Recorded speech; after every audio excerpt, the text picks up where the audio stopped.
Welcome to the Essence of Health Tea Time Podcast. I am your host, Dr. Shayla Toombs-Withers. As a double board-certified family and obesity medicine physician with over 12 years of experience in medicine, I teach motivated individuals how to achieve their desired quality of life while preventing and reversing chronic diseases. It's tea time. Happy New Year 2026, everyone.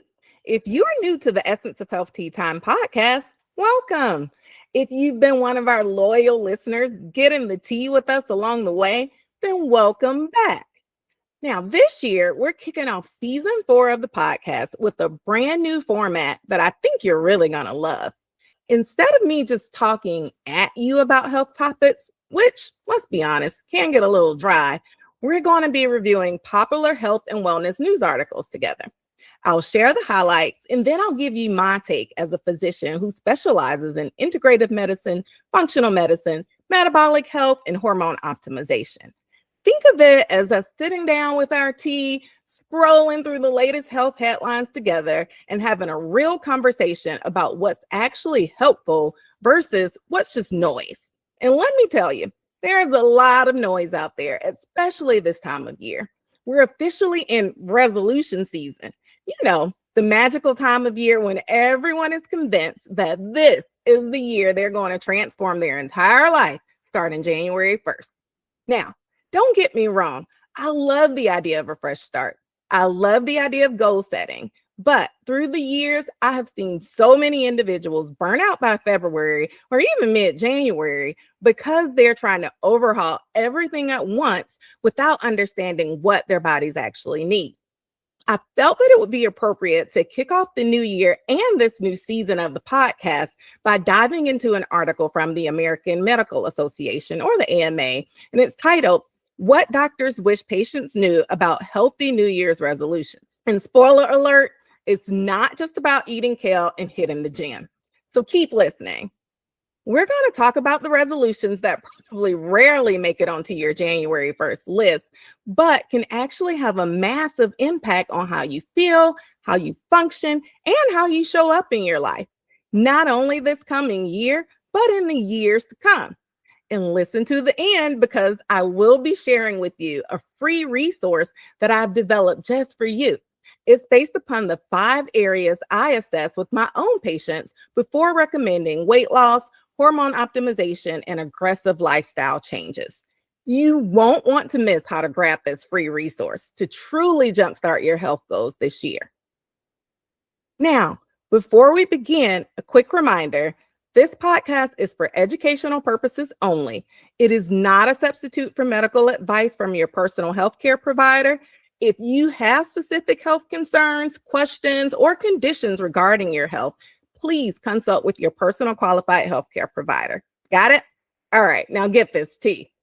So the article I'm reviewing today from the AMA is a part of a very interesting series that they host called "What Doctors Wish Patients Knew." And this particular piece was published in December 2025, so just before the holidays. The main premise: New Year's resolutions typically focus on the usual suspects. Eat better, exercise more, lose weight now. And yes, those things, they matter as well, but there are so many other health habits that shape your well-being just as much, if not more, than a new gym routine. The article features advice from physicians across different specialties and health systems, and they compiled a list of 10 health areas that should be on your radar as you're thinking about your health goals for the year. I'll place a link to the article in the show notes of this episode so you can take a peek at it yourself and then share your thoughts with me on social media. Now, when I first read this list, I thought, okay, this is good. This is comprehensive and can be impactful. But as a functional medicine physician who primarily works with women in their 30s, 40s, 50s, and 60s who are dealing with hormone shifts, metabolic changes, and the stress of juggling a bajillion responsibilities, I immediately started thinking about the deeper layers here as well. But here's the thing. You can make all the resolutions you want, but if you don't understand what's happening underneath the surface, and if you don't address the root causes of why you're tired, why you're gaining weight, why your mood is all over the place, then those resolutions aren't going to stick.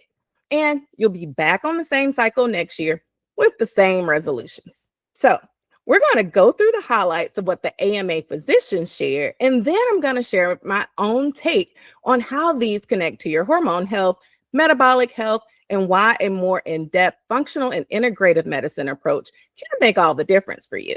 The 10 recommendations given from the AMA physicians include 1, knowing which cold medicines work, 2, cutting sodium consumption, 3, not ignoring seasonal affective disorder, 4, considering being a living kidney donor, 5, finding ways to reduce decision fatigue, 6, not ignoring joint pain and injuries, 7, starting end-of-life care planning earlier, 8, avoiding excessive napping, 9, thinking twice about vitamins and supplements, 10, practicing healthy aging. Plus, they also touch on some of the classics, including physical activity, healthy eating, and when medications like GLP-1s might be appropriate to assist you with your weight loss journey.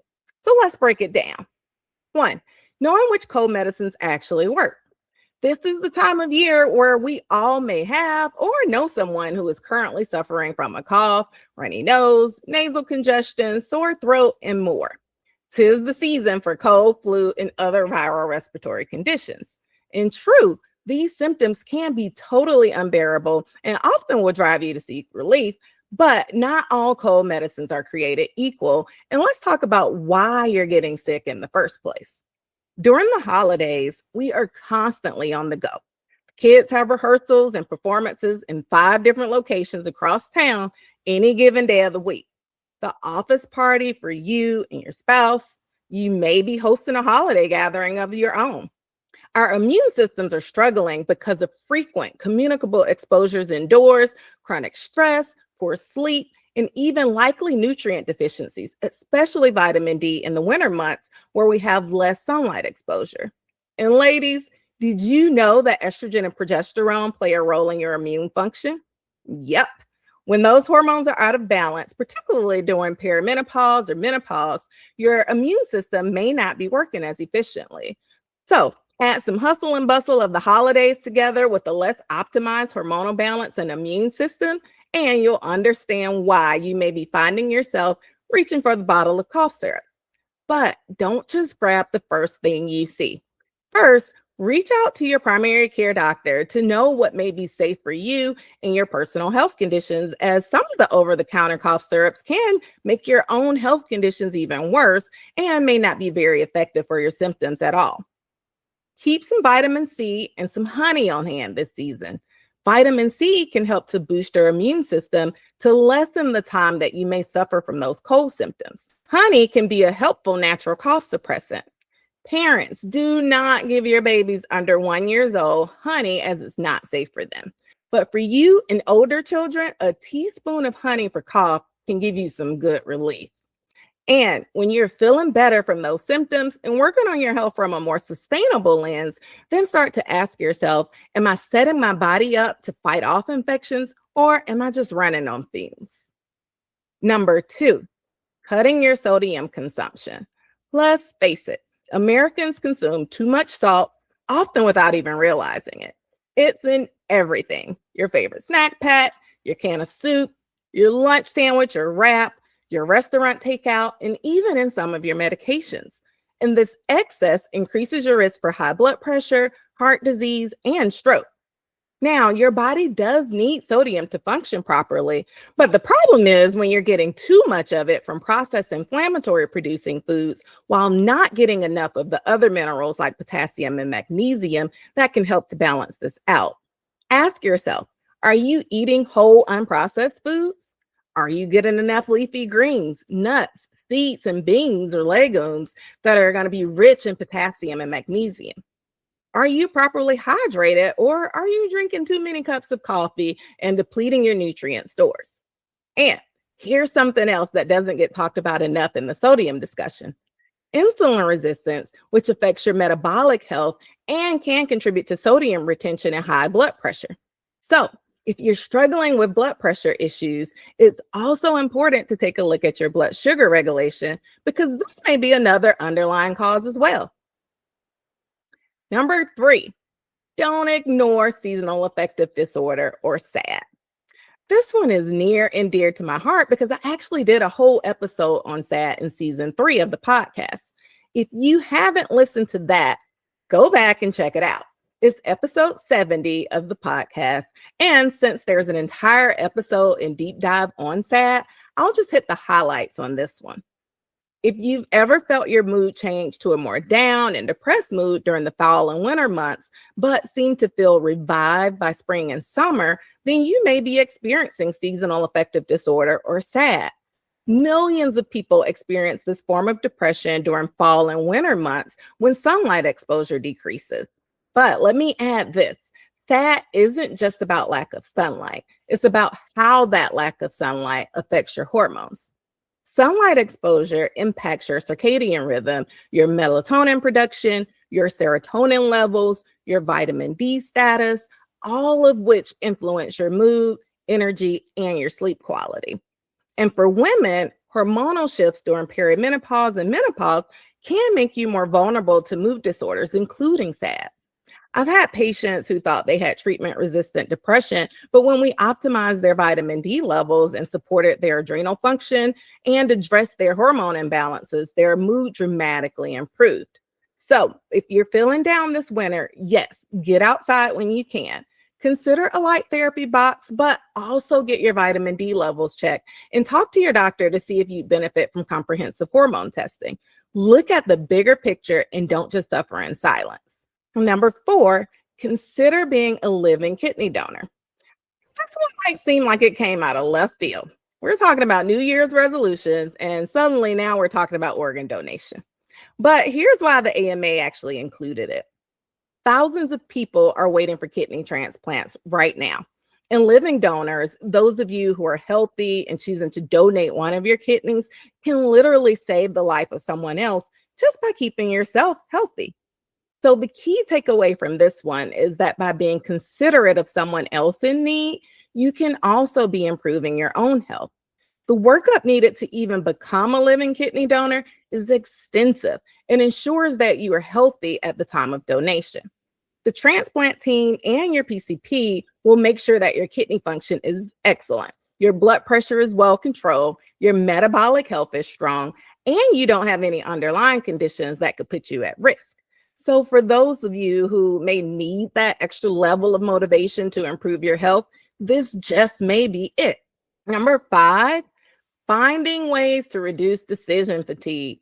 Listen up. This one is so real for many of the busy professional women that I see in my practice. We are bombarded with choices from the moment we wake up, from what to wear, what to eat, which accessories may go best with my outfit, to which emails and voice messages to respond to first. And I get it. All of that decision making is exhausting. But decision fatigue isn't just a mental energy issue. It's also a physiological one. When you're constantly making decisions, your brain is burning through glucose. Your stress hormones, cortisol, and adrenaline, they're firing. And over time, this contributes to burnout, adrenal dysfunction, and even metabolic conditions like insulin resistance. And here's more of what I see in my practice. Women who are in perimenopause or menopause often experience brain fog and difficulty concentrating because of fluctuating estrogen levels on top of these fluctuating glucose levels. Estrogen is actually neuroprotective. It protects your brain. When it declines, cognitive function can take a hit. So decision fatigue gets even worse as we age and when our hormonal and metabolic health aren't optimized. The good news is that there are things you can do about it right now. Simplify your day where you can. Create routines. Streamline certain day-to-day processes. Meal prep, so you're not deciding what to eat every time you're hungry. Lay out your clothes the night before, including the accessories. Batch the checking of your emails and voice messages instead of checking them constantly throughout the day. This is also key. Support your brain health. Eat enough lean, healthful protein and healthy fats to stabilize your blood sugar. Prioritize quality sleep. Manage stress by meditating or spending some time outside. And if appropriate for your health, discuss with your doctor if certain supplements like omega 3s, B vitamins, and adaptogens would be appropriate. Your brain needs fuel and support to function optimally. Decision making is just one piece of that puzzle. Now, number 6, don't ignore joint pain and injuries. As we age and with the natural wear and tear we place on our bodies, this can come with some occasional aches and pains. And while some aches and pains resolve with rest and an ice pack, others can signal something more serious. And at these times, delaying care can turn a previously manageable issue into a long-term problem. And I absolutely agree with this in the article. If you have a new or acute joint or musculoskeletal pain from an injury, definitely get it checked out. But let's also talk about chronic joint and musculoskeletal pain. You know, the kind that creeps up on you over time. Those stiff knees when you get out of bed, the achy shoulders, the hands that hurt when you're constantly typing. This type of pain is often chalked up to just getting older, but that's not the whole story. Chronic inflammation is a major driver of joint and musculoskeletal pain. And do you know what causes chronic inflammation? Insulin resistance, blood sugar dysregulation, hormone imbalances, nutrient deficiencies, processed foods, food sensitivities, poor gut health. Any of these sound like they may be the culprit for you? When I work with patients in my functional and lifestyle medicine practice, we look for the underlying contributors to your condition. For instance, if you have chronic joint and musculoskeletal pain, I want to know, what type of foods do you eat? Are you eating inflammatory promoting foods like refined sugar, dairy, hydrogenated oils, and processed grains? When were your labs checked most recently? And did those biomarkers show any concerns for insulin resistance, vitamin and nutrient deficiencies, or hormonal imbalances? How's your gut health? Or do you frequently experience gastrointestinal problems? I've had patients whose joint and musculoskeletal pain improved dramatically when we address their underlying metabolic dysfunction. Sometimes it's not about needing a surgical joint replacement or the right pain reliever medication, but it's about reducing overall systemic inflammation. So don't ignore those aches and pains, but work with the physician who will look more deeply to address the underlying cause to improve the issue at its source. Now, number 7. Start end of life care planning earlier. Okay, so this one's a little heavier, but it is important for sure. The article talks about how many adults have never discussed serious illness or completed advance directives with their physician or family members, which leaves critical decisions to be made by loved ones in some of their most stressful moments. Now, I know this isn't exactly a fun topic for a New Year's resolution, but as a physician, I can tell you, having these conversations and documenting your wishes is one of the most loving things you can do for your family. And it can be a way of reducing stress for yourself and your loved ones. Once these details are set in place in accordance with your wishes, then you can feel more at ease knowing that your family members will feel better about making decisions in a manner that aligns with your desires. And you can feel more at ease with this thought as well. I won't spend a ton of time on this today, but I do want to encourage you, if you haven't completed advance directives like a living will or healthcare power of attorney, move that up on your priority list this year. Talk to your family about your wishes. It's uncomfortable, but it's important and will help to promote more ease down the road. All righty. Number 8, try to avoid excessive napping. If you've been a longtime listener of the Essence of Health Tea Time podcast, then you know that I will be the first one to tell you to get some sleep. But this is some good tea here, because while quality sleep is important and while napping can be beneficial in moderation, the frequent need for a nap can be pointing to a deeper underlying issue with your health. Napping can boost your mood, enhances alertness, supports heart and brain health, but frequent or prolonged daytime sleepiness might be pointing to something more concerning, like sleep apnea, depression, or cardiovascular problems. Here's my take. If you need to nap every day or frequently throughout your day, that's your body's way of telling you that something is not quite aligned. And I want you to listen. It could be that you're not getting enough quality sleep at night, or maybe you have sleep apnea that's disrupting your body's ability to achieve deep sleep and limiting the oxygen throughout your body. Maybe it's that your thyroid is underactive or another hormonal condition. Or maybe your iron or your B12 levels are low. Or could it be that your blood sugar is crashing mid afternoon due to improper nourishment of your body or insulin resistance? Could it be that medication or supplement that you're taking and you're just experiencing some side effects? Ladies, let's talk about those hormones again. Progesterone is calming and helps you sleep deeply. Estrogen influences your sleep architecture. When these hormones decline during perimenopause and menopause or are imbalanced, sleep quality often declines and fatigue rears its ugly head. When you're not sleeping well at night, of course, you're going to be exhausted during the day. So instead of just powering through or relying on endless caffeine to get you through the day, I want you to investigate. Do a self check and ask yourself, why are you so tired? What's your nighttime sleep quality like? Do you still feel tired in the morning right after you're awake? Are you having trouble falling asleep at night? Are you waking up several times throughout the night? Have you had your hormone levels checked? Your thyroid function checked and reviewed beyond just normal? Have your vitamin levels been checked? These are the discussions you want to have with your physician.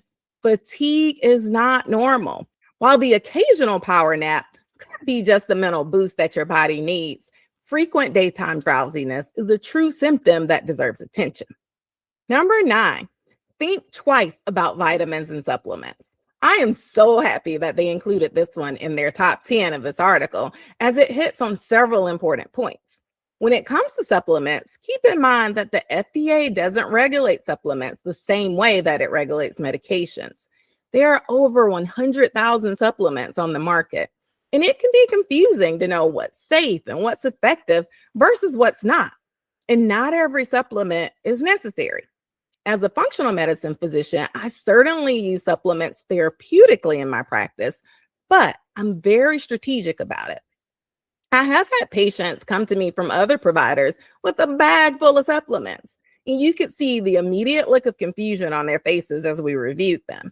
A lot of them didn't know why they were told to take certain ones, and in many instances, several of the bottles of supplements had similar ingredients and overlap, causing them to take higher doses of certain things than they were even aware of. When I work with individuals, I don't just throw a collection of supplement bottles at someone and hope for the best. I give you a regimen based upon your blood work, deficiencies in your dietary intake, and based upon your health conditions that may be impacted. I recommend high quality third party tested products, and I monitor to make sure the supplements are actually working and don't just leave you on them forever to figure out the rest. Here's the real tea on what I want you to know. Not all supplements are created equal. The cheap stuff from big box stores often are not worth your money. Just think about how long they've likely been sitting on those shelves. You need pharmaceutical grade or professional grade supplements that have been tested for purity and potency, and some even require certain temperature regulation as well. And friend, you need guidance. Just because something can be purchased over the counter at your favorite supermarket and is considered natural, it doesn't mean that it's safe for you and your health conditions. Some supplements interact with certain medications. Some can actually be harmful if you have certain health conditions. And some are only safe when taken for a certain period of time or otherwise may require ongoing monitoring. So don't just go down the aisle grabbing everything you see on the New Year supplement sale at the store. Work with the knowledgeable healthcare provider, ideally someone trained in holistic health like a functional medicine or integrative medicine physician who can help you determine what you actually need based on your individual health status. All righty. Now, number 10, practice healthy aging. The article talks about the fact that healthy aging should start early, not when you're already an older adult. And while genetics play a role, there are many other factors within your control. What a great way to sum up this series is this one encompasses our overall health. And if you didn't know, this is my jam. It's what I do every single day with my patients to promote sustainable, long-term health and wellness.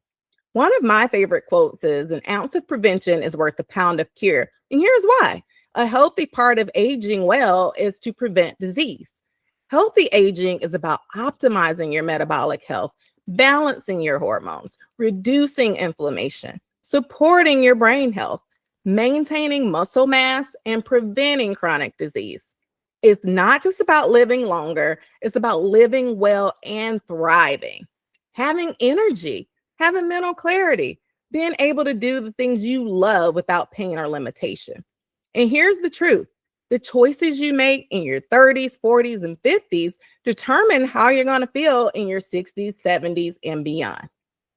So ask yourself, are you managing your stress?